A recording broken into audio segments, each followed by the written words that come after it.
Anchor बोल रहा होता है कि आखिरी के 10 सेकंड बचे हैं, लेकिन अभी तक अनुपमा और दिग्विजय यहाँ नहीं पहुंचे हैं।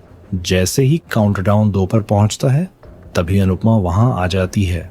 उसके साथ दिग्विजय भी पहुंच जाता है। अनुपमा को देखते ही प्रेरणा, ईशानी, किंजल और बाबूजी बहुत खुश हो जाते हैं, लेकिन गौतम के चेहरे पर गुस्सा आ जाता है और मोटिबा परेशान हो जाती है। एंकर अनुपमा से पूछता है कि इतनी देर क्यों हुई। अनुपमा कहती है कि उसके पास वजह है, लेकिन वो यहाँ किसी की सिंपैथी लेने के लिए नहीं आई है। तभी मनप्रीत बोलती है कि सिंपैथी ना सही, लेकिन अटेंशन तो मिल ही गया। अनुपमा जवाब देती है कि अगर वो 1 सेकंड भी और लेट आती तो कंपटीशन से डिस्क्वालीफाई हो जाती। उस्ताद जी भी मनप्रीत को समझाते हैं कि अनुपमा ऐसा नहीं कर सकती। इसके बाद एंकर जज से पूछता है कि दोनों टीम में से कौन जीत सकता है। जज कहते हैं कि टास्क शुरू होने से पहले विनर बताना मुश्किल है, क्योंकि दोनों टीम बराबर लेवल की हैं। तभी एंकर दोनों टीम से कहता है कि कंपटीशन अपनी जगह है, लेकिन रिश्ते भी जरूरी हैं। विरोधी बनने से पहले दोनों एक फैमिली हैं, इसलिए एक दूसरे से मिल लें। इसके बाद सभी को 2 मिनट का वक्त दिया जाता है। लाइट्स ऑफ होते ही गौतम तोशु को अपने साथ वॉशरूम ले जाता है। तोशु मना करता है, लेकिन गौतम उसे जबरदस्ती अपने साथ ले जाता है। दूसरी तरफ अनुपमा प्रेम के पास जाती है और कहती है कि हार जीत का फैसला जज और कान्हा जी करेंगे, लेकिन उसके लिए प्रेम हमेशा बेस्ट शेफ रहेगा। अनुपमा प्रेम के सिर पर हाथ रखकर उसे आशीर्वाद देती है। ये देखकर श्रुति भड़क जाती है और कहती है कि कोई अपने राइवल को आशीर्वाद नहीं देता। अनुपमा जवाब देती है कि आशीर्वाद वही देते हैं जिन्हें भरोसा होता है कि किसी को आशीर्वाद देने से उनकी किस्मत कम नहीं हो जाएगी। इसके बाद प्रेम अनुपमा से हाथ मिलाकर उसे भी ऑल द बेस्ट कहता है। दोनों टीम भी एक दूसरे से हाथ मिलाती हैं, लेकिन दूसरी तरफ गौतम तोशु का गला पकड़कर उससे कहता है कि उसने उससे झूठ बोला है और अब वो उसे वही स्नैक्स खिलाएगा। तोशु डरकर बताता है कि उसने वो स्नैक्स अनुपमा को खिला दिया था और अब अनुपमा की जीभ का स्वाद चला गया है। ये सुनकर गौतम हैरान हो जाता है। तोशु उसे पूरी बात बताता है। गौतम कहता है कि अगर जज को ये बात पता चल गई तो अनुपमा को कंपटीशन से डिस्क्वालीफाई किया जा सकता है। तोशु कहता है कि फिर अभी बता देते हैं, लेकिन गौतम मना कर देता है। वो कहता है कि जब अनुपमा की टीम जीतती हुई दिखाई देगी तभी ये पत्ता फेंकना ज्यादा सही रहेगा। वो तोशु से कंफर्म भी करता है कि अनुपमा को सच में किसी चीज का स्वाद नहीं आ रहा। तोशु हाँ कह देता है। इधर जज के बीच भी मनप्रीत अनुपमा को लेकर सवाल उठाती है। रॉय और उस्ताद जी कहते हैं कि अनुपमा पहले ही मुश्किल में थी और लेट आने की वजह से डिस्क्वालीफाई भी हो सकती थी, फिर उसके साथ इतना गलत व्यवहार क्यों किया जा रहा है। मनप्रीत कहती है कि आखिर हर बार प्रॉब्लम्स अनुपमा के साथ ही क्यों आती हैं। दूसरी तरफ तोशु अपनी सीट पर वापस आता है। पाखी उससे पूछती है कि क्या हुआ। तोशु कहता है कि उसका काम तो हो गया है, इसलिए उसे गौतम के पैसे वापस नहीं करने पड़ेंगे, लेकिन अब उसे डर है कि मम्मी का क्या होगा। इसके बाद एंकर ग्रैंड फिनाले का आखिरी टास्क शुरू करने का ऐलान करता है। मनप्रीत बताती है कि इस राउंड में असली टक्कर सिर्फ दोनों कैप्टन्स यानी अनुपमा और प्रेम के बीच होगी, बाकी टीम मेंबर्स मदद कर सकते हैं। ये सुनकर बाबूजी परेशान होकर कहते हैं कि हर बार इन दोनों की ही टक्कर क्यों करवाई जाती है। अनिल जवाब देता है कि ये सब टीआरपी के लिए होता है। उस्ताद जी बताते हैं कि पहला टास्क सबको अपनी मिट्टी और अपनी रसोई की खुशबू से जोड़ने वाला है। रॉय कहता है कि आज दोनों कंटेस्टेंट्स को बाहुबली थाली बनानी है। अनुपमा और प्रेम के सामने बड़ी बड़ी थालियां रखी जाती हैं, जिनमें कई कटोरियां होती हैं। उस्ताद जी समझाते हैं कि परिवार की तरह हर कटोरी अलग होती है, लेकिन सब एक ही थाली का हिस्सा होती हैं। मनप्रीत बताती है कि इस थाली में मीठा, खट्टा, तीखा और हर तरह का स्वाद होगा, लेकिन मुश्किल ये है कि हर डिश के बारे में बताने के साथ साथ उसके फायदे भी बताने होंगे। रॉय ये भी बताता है कि दोनों को कुछ ऐसे इंग्रेडिएंट्स दिए जाएंगे जिन्हें उन्हें अपनी डिशेस में इस्तेमाल करना ही होगा। अनुपमा भगवान से प्रार्थना करती है कि उनका साथ दें और सब कुछ ठीक हो जाए। दूसरी तरफ प्रेम भी अनुपमा की थाली को देखकर परेशान नजर आता है। तभी जज बताते हैं कि आयुर्वेद के अनुसार मसालों में 6 तरह के स्वाद होते हैं और कॉन्टेस्टेंट्स को उन्हीं स्वादों को अपनी थाली में बाहर निकालना है। शुरुआत में नमक और चीनी भी नहीं दी जाएगी। अगर दिए गए इंग्रेडिएंट्स इस्तेमाल नहीं किए तो मार्क्स काटे जाएंगे। तभी पहला इंग्रेडिएंट आता है करेला। एंकर कहता है कि ये कड़वे सच का कड़वा करेला है उस्ताद जी भी कहते हैं कि करेला और कड़वा सच दोनों ही कड़वे होते हैं, इसलिए इसे सोच समझकर इस्तेमाल करना होगा। अनुपमा करेले को देखकर परेशान हो जाती है।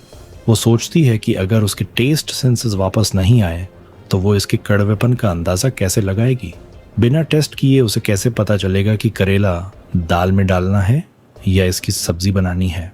दिग्विजय अनुपमा का हौसला बढ़ाता है और कहता है कि अगर अनुपमा ये काम नहीं कर सकती तो कोई नहीं कर सकता। अनुपमा कहती है कि एक छोटी सी गलती पूरी थाली खराब कर सकती है। तभी दिग्विजय कहता है कि किस्मत में इतनी ताकत नहीं कि मां अन्नपूर्णा की थाली को पलट सके। वो अनुपमा को याद दिलाता है कि पिछली बार भी उसने बिना चखे बहुत अच्छा खाना बनाया था। ये सुनकर अनुपमा को पुराने दिन याद आते हैं जब वो करेले की सब्जी बनाया करती थी। अनुपमा सोचती है कि आज बुखार और सिर दर्द के बीच बिना छखे करेले का कड़वापन समझना बहुत मुश्किल है। वो करेले को सूंघती है और फिर अचानक उसके दिमाग में एक आइडिया आता है। वो सोचती है कि करेले को नींबू के रस के साथ बॉईल करने से उसकी कड़वाहट कम की जा सकती है। ये बात याद आते ही अनुपमा खुश हो जाती है। अनुपमा दिग्विजय को धन्यवाद करती है और फिर रसोई माता से कहती है कि इतने सालों से उसने पूरी श्रद्धा के साथ रसोई का साथ निभाया है। आज उसने अपने पूरे मन से तपस्या की है और अब उस तपस्या की लाज रखना रसोई माता की जिम्मेदारी है। दूसरी तरफ दिग्विजय अनुपमा की तारीफ करते हुए कहता है कि जब आम लोग गिरते हैं तो उठने और चलने की हिम्मत भी खो देते हैं, लेकिन अनुपमा जब गिरती है तो उड़ने की हिम्मत रखती है। इसके बाद एंकर बोलता है कि दोनों को अपना पहला इंग्रेडिएंट मिल चुका है और अब बाहुबली थाली बनाने का टाइम शुरू हो गया है। अनुपमा और प्रेम दोनों अपनी अपनी टीम के साथ खाना बनाना शुरू कर देते हैं। उनकी पूरी टीम उनकी मदद कर रही होती है। तभी ख्याति राही से कहती है कि प्रेम खाना तो बहुत अच्छा बना लेगा, लेकिन जो भी चीज़ें वो अपनी डिश में इस्तेमाल करेगा उनके फ़ायदे के बारे में कैसे बताएगा। वो राही से कहती है कि प्रेम की थोड़ी मदद करते रहना, क्योंकि अनुपमा को तो हर चीज़ के बारे में पता है। इसी बीच जज दोनों टीम के पास आते हैं और उनका काम देखते हैं। तभी दोनों को गुड़ दिया जाता है। प्रेम अपनी टीम से कहता है कि गुड़ को पानी में भिगो दो और इससे मोली वाली डिश बनाएंगे। राही बताती है कि गुड़ इम्यूनिटी बूस्ट करने के साथ डाइजेशन में भी मदद करता है। दूसरी तरफ अनुपमा गुड़ को देखकर सोचती है कि वो गुड़ की कोई अलग डिश नहीं बनाएगी, बल्कि गुड़ को ही अपनी मेन डिश बनाएगी। वो सोचती है कि घी और गुड़ साथ खाने से थकान दूर होती है, खून बढ़ता है और चेहरे पर भी निखार आता है। ये सोचकर अनुपमा काफी खुश हो जाती है। इसके बाद दोनों को अगला इंग्रेडिएंट मिलता है, कच्चा आम और इमली। लीला खुश होकर बाबूजी से कहती है कि जज कम से कम अभी इजी इंग्रेडिएंट्स दे रहे हैं। बाबूजी बताते हैं कि इमली स्किन के लिए अच्छी होती है।